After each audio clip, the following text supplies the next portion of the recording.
Hello दोस्तों, स्वागत है आपके अपने यूट्यूब चैनल एसएस ट्यूशन में। आज के हम लोग इस वीडियो में बात करेंगे, ठीक है। पार्ट 2 आपका केमिस्ट्री लेसन 10 चल रहा है, संतुलित अभिक्रिया असंतुलित अभिक्रिया के बारे में, ठीक है। इसके लास्ट तक चलेंगे, उदासीनीकरण अभिक्रिया तक।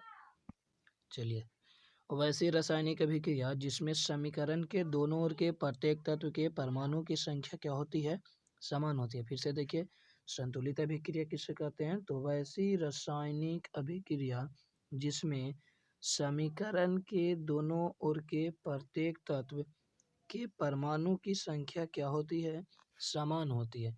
तो उसको हम लोग क्या बोलेंगे, संतुलित समीकरण बोलेंगे। क्या बोलेंगे जी, संतुलित समीकरण बोलेंगे। बात समझ में आया।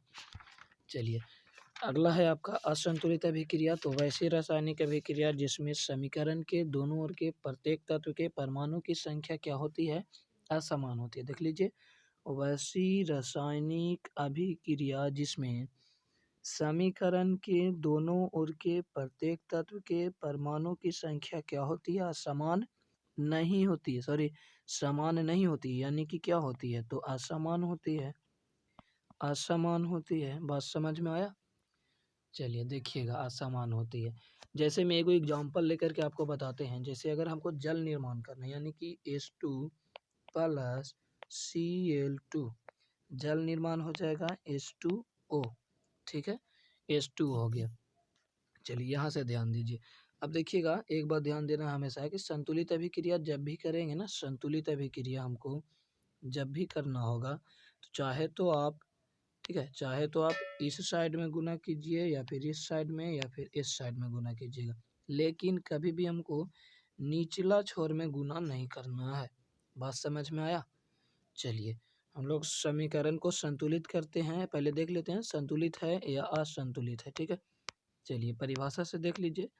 तो अभी हम बताए समीकरण से, संतुलित समीकरण में इसमें परमाणु की संख्या क्या होगी, समान होगी, और असंतुलित समीकरण में परमाणु की संख्या क्या होगी, असमान होगी, ठीक है। तो देखिए, हाइड्रोजन यहाँ पे कितने हैं, 2 है। यहाँ पे क्लोरीन 2 है। यहाँ पे हाइड्रोजन 2 है, लेकिन यहाँ पे क्लोरीन है ना, तो यहाँ पे आपको क्या बनेगा, क्लोराइड बनेगा, ठीक है। यहाँ से इरेज कर लेते हैं। चलिए, लिख लेते हैं, क्या बनेगा, यहाँ पर HCl बनेगा। यहाँ पर देखिए, क्लोरीन तो हाइड्रोजन तो 1 है ना, हाइड्रोजन आपका कितना है, 1 है। हाइड्रोजन यहाँ पर 1 है और क्लोरीन भी कितना है जी, 1 है। यानी 1 1 दोनों की मात्रा देखिए, तो दोनों संतुलित है नहीं। तो ये कौन सी अभिक्रिया हो गया, असंतुलित अभिक्रिया हो गया। अगर हमको संतुलित अभिक्रिया बनाना होगा तो क्या करेंगे कि 2 से हम बाहर गुना कर देंगे। तो यहाँ पे हाइड्रोजन भी 2 हो गया, क्लोरीन भी 2 हो गया। बात समझ में आया। चलिए, दूसरा अभिक्रिया देख लीजिए। दूसरा अभिक्रिया है, एक और अभिक्रिया, दूसरा अभिक्रिया ले लेते हैं आपका। जैसे अगर हम H2 क्या, H2 जल निर्माण करते हैं, ठीक है। पिछली बार भी जल निर्माण किए थे, लेकिन गलत लिखा गया था। H2 प्लस क्या, फिर लिख रहे हैं गलत, O2, ठीक है। इसको अगर निर्माण करेंगे तो बनेगा आपका क्या, जल। अब इसको में देख लीजिए, जल बनेगा। तो यहाँ पे कार्बनों की संख्या कितनी है, हाइड्रोजन की संख्या 1, यहाँ पे ऑक्सीजन की संख्या 1, हाइड्रोजन की संख्या 2, यहाँ पे ऑक्सीजन की संख्या 1। देखिए, तो यहाँ पे 2 है, तो 2 से 2 तो कैंसिल हो जाएगा, लेकिन ये संतुलित है जी, नहीं न है, संतुलित नहीं है। यहाँ पे 2 था, संतुलित नहीं है। अब संतुलित नहीं है तो इसको संतुलित करेंगे। अगर मान लिया जाए कि हम यहाँ पे ऑक्सीजन को संतुलित करने के लिए यहाँ पे हम 2 लगाते हैं, ठीक। तो 2 लगाएंगे तो ऑक्सीजन तो संतुलित हो जाएगा, लेकिन हाइड्रोजन की मात्रा क्या हो जाएगा, बढ़ जाएगा। क्यों, क्योंकि ये जब 2 लगाइएगा ना, तो ये पूरा में गुना होगा, ठीक है। H2 में भी और O2 में भी। तो यहाँ हाइड्रोजन 4 हो गया, ठीक है। कितने हो गया, हाइड्रोजन 4 हो गया, और ऑक्सीजन की मात्रा 2। यहाँ पे हाइड्रोजन 2 है, यहाँ पे ऑक्सीजन 2 है, यानी 2 से 2 कट जाएगा आपका, ऑक्सीजन ऑक्सीजन। हाइड्रोजन को संतुलित करना है तो यहाँ पे 2 लगा दीजिए, यानी कि आपका क्या हो जाएगा, संतुलित हो जाएगा। तो लिखेंगे कैसे संतुलित समीकरण को, संतुलित समीकरण को लिखेंगे कैसे, चलिए लिख लेते हैं। अब इसको संतुलित समीकरण को लिखेंगे, 2H2 प्लस O2 डैश आपका हो जाएगा 2H2O। संतुलित हो गया ना। चलिए, आगे समझेंगे। अगला क्वेश्चन आपका कौन सा है। चलिए, संतुलित समीकरण असंतुलित समझ में आ गया। अगला देखिएगा, अगला है आपका अगला है ऊष्माशोषी और ऊष्माक्षेपी। यह अभिक्रिया शायद हम कल के पाठ में भी आपको बताए थे कि वैसी रासायनिक अभिक्रिया जिसके फलस्वरूप ऊष्मा क्या करता है, अवशोषण करता है। ऊष्मा अगर अपनी ओर खींचेगा तो उसको क्या बोलेंगे, अवशोषण बोलेंगे, सॉरी ऊष्माशोषी बोलेंगे। लेकिन अगर ऊष्माक्षेपी की बात किया कि ऊष्माक्षेपी किसे कहते हैं, तो वैसी रासायनिक अभिक्रिया जिसके फलस्वरूप ऊष्मा का क्या होता है, उत्सर्जन, मतलब कि बाहर निकालेगा। जैसे अगर बात करें, अगर चूना को जल में ऐठी कीजिएगा, डुबाइएगा या फिर जल से अभिक्रिया कराइएगा तो ऊष्मा को वो अवशोषण सॉरी बाहर करेगा, यानी कि वो क्या करेगा, कार्बन डाइऑक्साइड को मुक्त करेगा। तो वो कौन सी अभिक्रिया, ऊष्मा क्षेपी अभिक्रिया हो जाएगा। या फिर हम बात करें कि श्वसन, तो श्वसन देखिएगा, कभी कभी आपको बुखार आता है तो नाक से श्वसन की क्रिया कीजिए। अगर इस प्रकार से कीजिएगा ना, ठीक है, तो वहाँ से क्या होती है, गर्म हवा निकलती है, यानी ऊष्मा निकलती है। तो जब ऊष्मा निकलेगा तो उसको क्या बोलेंगे, उत्सर्जन। और कौन सी अभिक्रिया, तो ऊष्मा क्षेपी अभिक्रिया। बात समझ में आ गया। विशेष जानकारी आप लोग कल के वीडियो देख सकते हैं, पार्ट 1 वाला। चलिए अगला क्वेश्चन है आपका संयोजन अभिक्रिया या वियोजन अभिक्रिया। ठीक है, ये थोड़ा बहुत ज़्यादा पूछता है, ध्यान से देखिएगा। संयोजन अभिक्रिया का दूसरा नाम क्या है, संयोजन अभिक्रिया का दूसरा नाम है संश्लेषण अभिक्रिया। क्या, संश्लेषण अभिक्रिया। और वियोजन अभिक्रिया का दूसरा नाम है अपघटन अभिक्रिया। यहाँ ऑब्लिक दिए हैं, समझ लीजिए या नहीं, ठीक है। ये ऑब्लिक दिए हैं कि संयोजन ये हो जाएगा संश्लेषण और वियोजन आपका अपघटन। ठीक है, चलिए आगे बढ़ते हैं हम लोग। इसमें आपका है क्या, तो इसमें आपको दिया गया है, ठीक है, पेन बदल लेते हैं। चलिए, इसमें आपका वैसी रासायनिक अभिक्रिया, वैसी रासायनिक अभिक्रिया देखिएगा, संयोजन में वैसी रासायनिक अभिक्रिया, वैसी रासायनिक अभिक्रिया जिसमें क्या है, वैसी रासायनिक अभिक्रिया जिसमें दो या दो से अधिक पदार्थ आपस में क्या करके जी, अभिक्रिया करके, आपस में अभिक्रिया करके एक नए गुण वाले पदार्थ का क्या करता है, निर्माण करता है। मतलब कि छोटे छोटे अणु रहेगा और मिल करके एक बड़ा अणु का निर्माण करेगा। जैसे अगर बात करें हम कार्बन डाइऑक्साइड की, ठीक है, किसकी, कार्बन डाइऑक्साइड की। उधर लिख लेते हैं CO2, जैसे C+O लिखें तो एक अणु आपका ये हो गया, एक अणु ये, यानी कि दो पदार्थ मिल करके एक नए पदार्थ का निर्माण करेगा, कार्बन डाइऑक्साइड।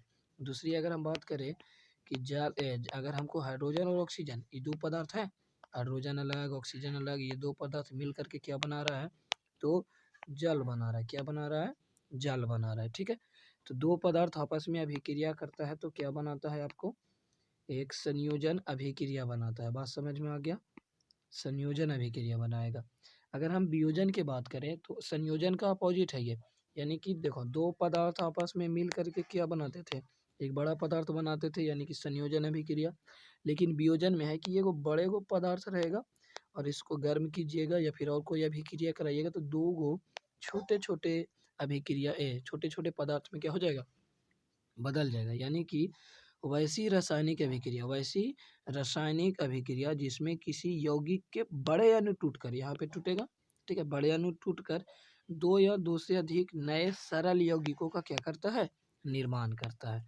ठीक है, चलिए उदाहरण से समझ लेते हैं, उदाहरण से समझ लीजिएगा। इसमें उदाहरण देते हैं आपको, जैसे क्या बना दें, चलिए कार्बन डाइऑक्साइड, इसी को अपोजिट कर देते हैं। ठीक है, चलिए हाल से इसको पहले इरेज कर लेते हैं हम लोग।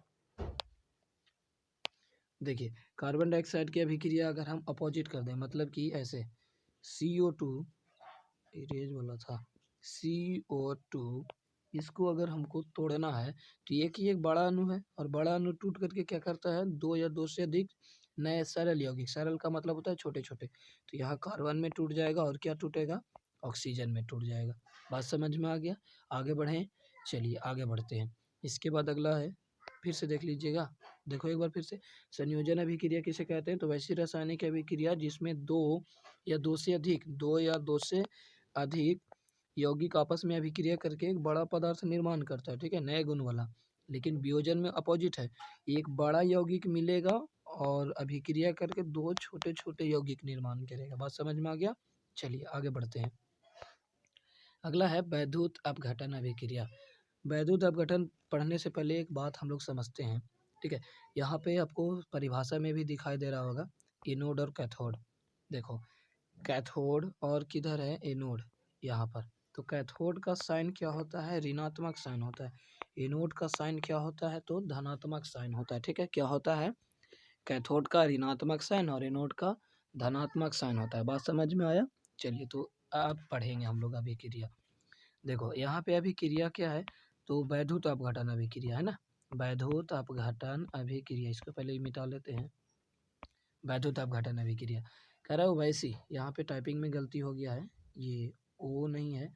वैसी रासायनिक अभिक्रिया, वैसी रासायनिक अभिक्रिया जिसमें विद्युत धारा प्रवाहित करने के बाद क्या होती है, तो जो धनात्मक पदार्थ होते हैं, जो क्या होती है, धनात्मक पदार्थ होती है, वो ऋणात्मक पे आ जाता है, मीन्स कैथोड पे आ जाता है। ठीक है, और जो ऋणात्मक पदार्थ होता है वो कहाँ चला जाता है जी, तो वो चला जाता है एनोड पर, यानी धनात्मक पर।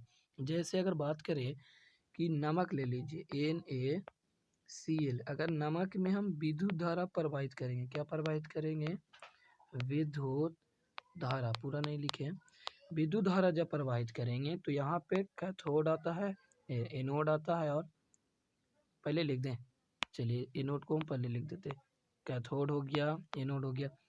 तो यह टूटता है ना, जब इसमें विद्युत धारा प्रवाहित करेंगे NaCl में, ठीक है, विद्युत धारा प्रवाहित करेंगे तो ये अलग अलग हो जाता है। अब अलग अलग हो जाता है तो इसका साइन भी दर्शा देते हैं। इसका साइन होता है ऋणात्मक और इसका साइन क्या होता है, धनात्मक होता है। अब कैसे होता है, तो इलेक्ट्रॉनिक विन्यास बताएंगे तब हम आपको बता देंगे कि क्लोरीन ऋणात्मक क्यों होता है और सोडियम धनात्मक क्यों होता है। ठीक है, चलिए यहाँ से खाली समझिएगा कि सोडियम आपका क्या है, धनात्मक है, और क्लोरीन क्या है, ऋणात्मक है। तो अभी हम बताएं कि जो धनात्मक पदार्थ होता है वो किस पे आ जाता है, कैथोड पर, यानी कि ये ऋणात्मक चिन्ह पे चला जाएगा Na, और जो ऋणात्मक पदार्थ होता है यानी कि क्लोरीन है वो कहाँ चला जाएगा, एनोड पर चला जाएगा। बात समझ में आ गया। चलिए अगला क्वेश्चन, अगला क्वेश्चन है एकल विस्थापन अभिक्रिया और उभय विस्थापन अभिक्रिया। समझिएगा, एकल विस्थापन अभिक्रिया किसे कहते हैं और उभय विस्थापन अभिक्रिया कहते हैं। एकल विस्थापन को हम लोग, अगर आपको दे दिया कि खाली विस्थापन अभिक्रिया, ठीक है, तो घबराइएगा मत, विस्थापन अभिक्रिया किसे कहते हैं, और उभय विस्थापन को लिख देगा आपको द्विविस्थापन। ठीक है, क्या, द्विविस्थापन, द्विविस्थापन, द्विविस्थापन। ठीक है, तो किसे कहते हैं, चलिए समझिएगा। चलिए मिटा लेते हैं पहले इसको, थोड़ा डिस्प्ले आपका छोटा है जिसके कारण से बार बार हमको मिटाना पड़ता है। देखिए, वैसी रासायनिक अभिक्रिया जिसमें किसी यौगिक में उपस्थित किसी परमाणु, वैसी रासायनिक अभिक्रिया क्या, वैसी रासायनिक अभिक्रिया जिसमें किसी यौगिक में, ठीक है, उपस्थित किसी परमाणु या परमाणुओं के समूह को, ठीक है, समूह को क्या करता है, दूसरे परमाणु द्वारा क्या किया जाता है जी, विस्थापित किया जाता है। जैसे हम एक एग्जाम्पल लेते हैं, ठीक है, चलिए एक एग्जाम्पल के तौर पे समझते हैं हम लोग। जैसे अगर बात किया जाए, किसको ले लें, चलिए कोई एक पदार्थ ले लेते हैं जिसको हम लोग क्या करेंगे, विस्थापन करेंगे। जैसे अगर मान लिया जाए कॉपर सल्फेट के विलयन, Cu, क्या, Cu, चलिए इसको मिटा लेंगे, CuSO4 कॉपर सल्फेट हो गया। और कॉपर सल्फेट को अगर हम फेरस से अभिक्रिया कराएंगे तो ये परमाणु जो होगा ना, इसके परमाणु द्वारा क्या किया जाएगा, विस्थापित किया जाएगा। मीन्स ये कॉपर सल जो होता है, सॉरी, ये जो फेरस होता है वो सल्फेट को विस्थापित करके अपने पास ले आएगा, यानी कि FeSO4, और ये कॉपर को क्या कर देगा, अलग कर देगा। चलो बाबू, अब तुम अलग हो जाओ यहाँ से, अब हम अभिक्रिया करेंगे। ठीक है, चलिए उभय विस्थापन अभिक्रिया किसे कहेंगे। एक बात और ध्यान दीजिएगा कि एकल विस्थापन में पहचानेंगे कैसे कि ये एकल विस्थापन अभिक्रिया है, तो एकदम ध्यान दीजिएगा कि कहीं ना कहीं आपको जब एकल विस्थापन अभिक्रिया चुनने के लिए दिया जाएगा, ठीक है, जब एकल विस्थापन अभिक्रिया चुनने के लिए जाएगा तो एक आपको यौगिक रहेगा और एक आपका क्या रहेगा, तत्व रहेगा। ये बात ध्यान दीजिएगा, अगर अभिक्रिया में एक तत्व है, एक यौगिक है, तो वो कौन सी अभिक्रिया कहलाएगा बाबू, आपका एकल विस्थापन अभिक्रिया कहलाएगा। बात समझ में आ गया। चलिए, और तत्व रहेगा तो उसके आयनों को विस्थापित कर दीजिए। अब देखिएगा, हमको पढ़ना है उभय विस्थापन अभिक्रिया। उभय विस्थापन अभिक्रिया किसे कहेंगे, तो उभय विस्थापन अभिक्रिया कहेंगे वैसी रासायनिक अभिक्रिया जिसमें दो यौगिक अपने किसको, आयनों का विनिमय करके क्या करता है, नए नए यौगिकों का क्या करता है जी, निर्माण करता है। तो उसको क्या बोलेंगे हम लोग, उभय विस्थापन अभिक्रिया बोलेंगे। बात समझ में आ रहा है?